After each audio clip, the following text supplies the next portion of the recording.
আসসালামু আলাইকুম সবাইকে। অনেক মাস পর আমি একটা ব্লগ নিয়ে চলে আসছি। আজকে আমরা চলে আসছি খেতেই, আমাদের বাসা থেকে প্রায় 1 ঘন্টার দূরত্বে প্যারিসের বাইরে একটা কেবল কারের লাইন করেছে, অনেক সুন্দর, বেশ কয়েকটা স্টেশন নিয়ে। তো আমরা এই পর্যন্ত কেবল কারে উঠেছি বেশ কয়েকটা দেশেও। প্যারিসের বাইরে এই প্রথম করেছে, এটা আগে ছিল না। এটা মোটামুটি 1 বছর বা 1.5 বছর, ম্যাক্সিমাম 2 বছর হলো এই লাইনটা করেছে কেবল কার। তো আমাদের বিভিন্ন ব্যস্ততায় আর আসা হয় নাই এখনো পর্যন্ত।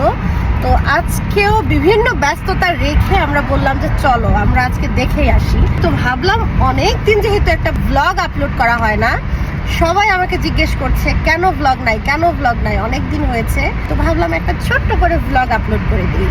তো পাশেই থাকবেন, আমরাও যেহেতু দেখি নাই, প্রথম দেখতে যাচ্ছি, তো আপনাদেরকেও দেখিয়ে দিব কেমন এনজয় করি সবকিছু। গন্তব্যে পৌঁছাতে শুরুতেই যে ভালো ব্যাপারটা হয়েছিল তা হলো আমরা কার পার্কিং এর খুব ভালো একটা জায়গা খুঁজে পেয়েছিলাম, তাও আবার স্টেশনের একদম কাছে। তো শুরুতেই হাঁটতে হাঁটতে কেবল কারগুলো চোখে পড়লো।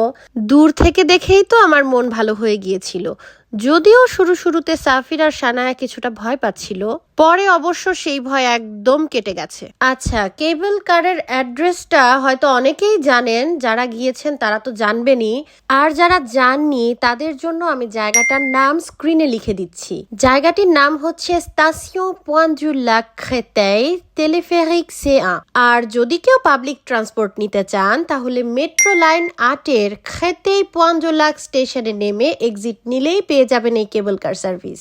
আর এখন আসি টিকেটের ব্যাপারে। এই কেবল কারে ওঠার জন্য স্পেশাল কোনো আলাদা টিকেটের দরকার নাই। এই কেবল কারটিও ইল-দে-ফ্রান্সের অন্যান্য বাস, ট্রাম, মেট্রোর মতোই একটি সাধারণ পাবলিক ট্রান্সপোর্ট সার্ভিস। আর তাই এর টিকেটের মূল্য অন্যান্য পাবলিক ট্রান্সপোর্টের মতোই €2.50 করে। আর যারা নিত্যদিনে পাস নাভিগো লিবেরতে ব্যবহার করেন তারা নিশ্চিন্তভাবে তাদের কারটি এই কেবল কারের জন্য ব্যবহার করতে পারবেন। এখন এই কেবল কার সার্ভিসটি নিয়ে আরেকটু বিস্তারিতভাবে বলি। এই কেবল কারটি সব মিলিয়ে মোট 5টা স্টেশন অতিক্রম করে। যেতে লাগে 9 মিনিট, আসতে লাগে 9 মিনিট। তো আসা যাওয়ায় সর্বমোট 18 মিনিটের একটা জার্নি। কিন্তু আপনি চাইলে অবশ্যই এর মধ্যে যে কোনো স্টেশনে বের হতে পারবেন। আর আপনি যদি চান একদম লাস্ট স্টেশনে গিয়ে আবারও প্রথম স্টেশনে ফেরত আসতে, তাহলে শুধুমাত্র আপনার লাস্ট স্টেশনে বের হয়ে এক্সিট নিয়ে আবার নতুন একটা টিকিট দিয়ে ভেতরে ঢুকতে হবে। যারা ইল-দে-ফ্রান্সে বসবাস করেন, ইল-দে-ফ্রান্সের পাবলিক ট্রান্সপোর্টের যা যা নিয়ম, এই কেবল কারেরও ঠিক সেই নিয়ম। এখন আমি অল্প কিছু বাক্যে আমার এক্সপিরিয়েন্সটা শেয়ার করব। আমি এই কেবল কারের একদম লাস্ট স্টপ পর্যন্ত গিয়েছি, মানে 5টা স্টেশন গিয়ে আবার ফেরত এসেছি। এই 18 মিনিট আমি তো ভীষণ এনজয় করেছি, আমার কাছে ভীষণ ভালো লেগেছে। আর আমার যেহেতু খুব বেশি ভিড়, অনেক মানুষজন, অনেক লম্বা লাইনে দাঁড়াতে ভালো লাগে না। আমি তো প্রথমে ভেবেছিলাম হয়তোবা এখানে অনেকক্ষণ লাইনে দাঁড়াতে হতে পারে, কিন্তু এখানে এত বেশি কেবল কার অ্যাভেলেবেল, একটার পর একটা আসছে, তো আপনার কোনো ওয়েট করতে হবে না। আপনি জাস্ট উঠে যাবেন, টিকিটটা দিয়ে দাঁড়িয়ে কয়েক সেকেন্ডের মধ্যে কেবল কার আসছে, উঠে যাবেন, ট্যুর শুরু হয়ে যাবে। আপনি আপনার নিজের পার্সোনাল কেবল কার নিয়ে নিজের মতো করে যাবেন। যেহেতু পার্সোনাল একটা কেবল কার বক্স আমরা নিয়ে নিয়েছি, কারোর সাথে শেয়ার করতে হয়নি, এই ব্যাপারটা আমার সবচেয়ে বেশি ভালো লেগেছে। আর এই কেবল কারটি একটি পাবলিক ট্রান্সপোর্ট হলেও সবাই এখানে ঘুরতেই যাচ্ছে। আমার চোখে এমন কেউ পড়েনি যে এটাকে পাবলিক ট্রান্সপোর্ট হিসেবে ব্যবহার করছে। তো আমরা 5টা স্টেশন পার হয়ে একদম বের হয়ে চিকেন স্পটে কিছু খাওয়া দাওয়া করলাম। অনেক ক্ষুধার্ত ছিলাম দুপুরের সময়। স্টেশনের বাইরে আর তেমন কোনো রেস্টুরেন্ট চোখে পড়ে নাই, চিকেন স্পটটাই চোখে পড়েছে। আর এখন বলি ওয়েদারের কথা। আমরা বাসা থেকে বের হওয়ার আগেই ওয়েদার আপডেট দেখেছিলাম, বৃষ্টির সম্ভাবনা ছিল, যে কোনো সময় ঝপঝপিয়ে বৃষ্টি আসবে। তারপরেও বের হয়ে গেলাম, যে বাধা তো পড়তেই থাকে, এমন বাধা দেখতে থাকলে আর যাওয়াই হবে না কোথাও। তো আমাদের যাওয়ার পথের 9-10 মিনিট ঝকঝকে তকতকে রোদ থাকলেও আমরা যখন ফেরত আসছিলাম তখন একদম ঝুম বৃষ্টি শুরু হলো। মাশাআল্লাহ, সত্যি কথা বলবো এত ভালো লেগেছিল বৃষ্টিটা, বোঝানোর মতো না। আমার কাছে তো রোদেলা ঝকঝকে তকতকে ওয়েদারের চেয়ে বৃষ্টির সময়টা সবচেয়ে বেশি ভালো লেগেছে। এইটা একটা অন্যরকম এক্সপিরিয়েন্স ছিল। আচ্ছা, এখন একটা ফাঁকে বলে নেই, সবাই অনেক দিন থেকে আমাকে জিজ্ঞাসা করছিলেন কেন ভ্লগ আসছে না, কেন ভ্লগ আসছে না, অনেক দিন আমার ভ্লগ দেখেন না, অনেক দিন আমাকেও দেখেন না। আসলে আমি বিভিন্ন কাজে এতটা বেশি ব্যস্ত হয়ে গিয়েছিলাম, অনেক বেশি সমস্যা ঝুট ঝামেলা সব কিছু পেরিয়ে আসলে ভ্লগ আর দেওয়া হয়ে ওঠে নাই। ভিডিও করব, এগুলো এডিট করব, বানাবো, এই ধরনের মন মানসিকতাও ছিল না, মেন্টাল প্রিপারেশনও ছিল না। তো এটা বলতে পারেন আমি একটা ব্রেকের মতোই নিয়েছি। মাঝখানে বাংলাদেশ থেকেও ঘুরে এসেছি 20-25 দিনের জন্য, সেখানেও অনেক অনেক ভিডিও করা হয়েছে, কিন্তু ভ্লগ আর বানানো হয় নাই। যেহেতু আমি কোনো প্রফেশনাল ভ্লগার নই, আমি আমার শখের বসে ভ্লগ বানাই, মেমোরিজ রাখার জন্য ভ্লগ বানাই। তো সব সময় ভ্লগ বানানোর সুযোগ হয়েও ওঠে না। নিজেকে প্রেশার দিয়ে যে একটা ভ্লগ তৈরি করব, এর তেমন কোনো প্রয়োজনও মনে করি না। তো আবার যেহেতু সামার চলে আসছে, অনেক বেশি ঘুরে বেড়ানো হবে ইনশাল্লাহ, অনেক বেশি ভ্লগও আসবে আশা করা যাচ্ছে। আচ্ছা, অফ টপিকে তো অনেক বেশি বকবক করে ফেললাম। বাইরের ওয়েদারটা একটু দেখেন, এত সুন্দর বৃষ্টি হচ্ছিল, এটা চোখে না দেখলে বুঝিয়ে বলা আসলে সম্ভব না। বৃষ্টি আমার অনেক বেশি পছন্দ, কিন্তু বাংলাদেশে খুব আরাম করে বৃষ্টি দেখতে পারলেও ইউরোপে কিন্তু এত বেশি বৃষ্টি দেখে মজা নাই। এখানকার বৃষ্টি অনেক স্যাঁতসেঁতে, গোলমেলে, ভালো লাগে না, গোমট হয়ে থাকে, কোনো কাজ করা যায় না, মানে ভালোই লাগে না। যাই হোক, এই বৃষ্টিটা কিন্তু এক্সেপশনাল ছিল। এটা ইউরোপের বৃষ্টির সাথে তুলনা করলে হবে না। খুব ধুম ধারাক্কা ঝপঝপায় কিছুক্ষণ বৃষ্টি পড়ে আবার বন্ধ হয়ে গেছে। দারুণ অভিজ্ঞতা এক কথায়।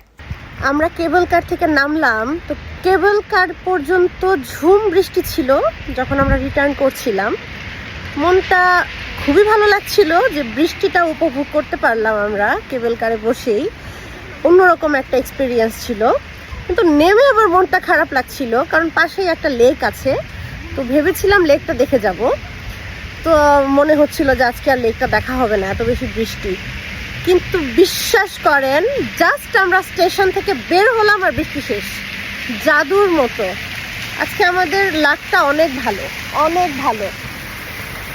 তো আমরা লেকের দিকে হাঁটা দিলাম। লেকটা বেশ অনেকটা দূরেই ছিল, প্রায় 20-30 মিনিটের মতো হাঁটা পথ। তবে পুরো এরিয়াটাই অনেক বেশি সুন্দর, এটা মানতেই হবে।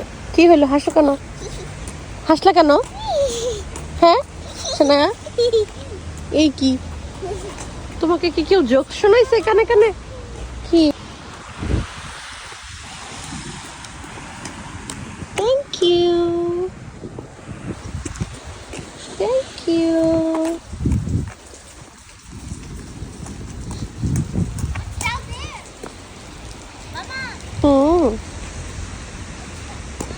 Thank you. কি ওখানে? পানি, বৃষ্টি পড়ছে না, পানি নামতেছে।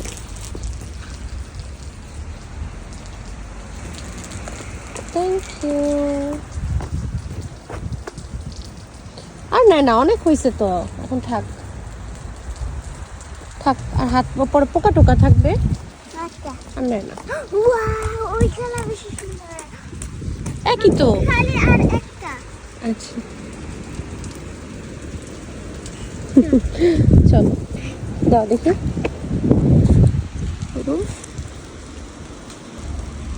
হ্যাঁ, লাগাইস কানের পিছনে, যে আমিও লাগাইছি, দেখছো? আবার কিন্তু বৃষ্টি আসবে, দেখো পরে আবার আবার আসতেছে মেঘ। আমরা হাঁটতে হাঁটতে এত সুন্দর জায়গায় আসছি, ওয়াও, দেখাচ্ছি। মাই গড, টু গুড। ওয়াও, অনেক সুন্দর, একদম আনএক্সপেক্টেড। আমরা তো আসছি কেবল কারের জন্য। এখানে যে এত বড় একটা লেক আছে, এটা ধারণার বাইরে। লেক আছে এটা আমি জানতাম, কারণ স্টেশনের নাম পন্দুলাক। ও আচ্ছা আচ্ছা। এই ভিডিওটা সাফির আমার কাছ থেকে ফোন চেয়ে নিয়ে করলো, বলে আমাকে প্লিজ দাও ফোনটা, আমি ফেলবো না, ভাঙবো না। আমি একটু ভিডিওটা করি, এত সুন্দর জায়গা। তবে সত্যি আমাদের সেদিন এত ভালো লাগছিল, এটা বলার মতো না। অনেক দিন পর একটু শান্তিতে একটা জায়গায় বসেছি, কোনো ভিড় নাই, হট্টগোল নাই, প্যাচাল নাই, ঝামেলা নাই, বেশ ভালো লাগছিল।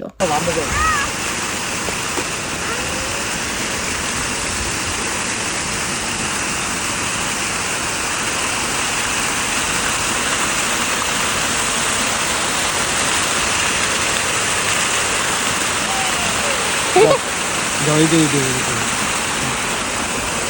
যাও যাও এটা তো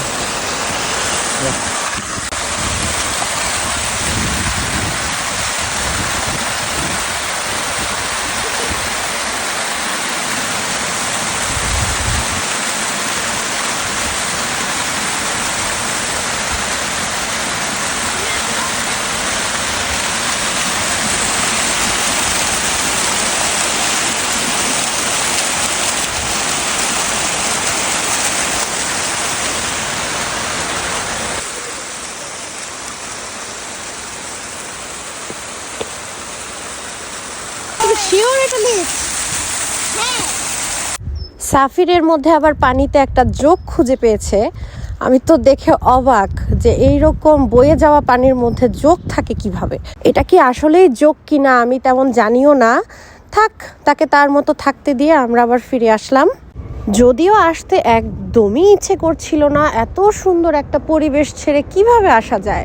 তবু ঘরে তো ফিরতেই হবে, কি আর করা। তো এই ব্লগটা আমি টেনে হিচড়ে আর বড় না করি, এখানেই শেষ করি। আমাদের সুন্দর একটা এক্সপিরিয়েন্স আপনাদের সাথে শেয়ার করলাম। ভেবেছিলাম ছোট্ট একটা ভ্লগ হবে, তারপরও প্রায় 12-13 মিনিটের একটা ভ্লগ হয়ে গেল। আরও সামনে অনেক ভ্লগ আসবে। আমার জন্য সবাই অনেক দোয়া করবেন। আমিও আপনাদের সবার জন্য অনেক শুভকামনা রাখছি। অনেক অনেক ভালো থাকবেন সবাই। আল্লাহ হাফেজ।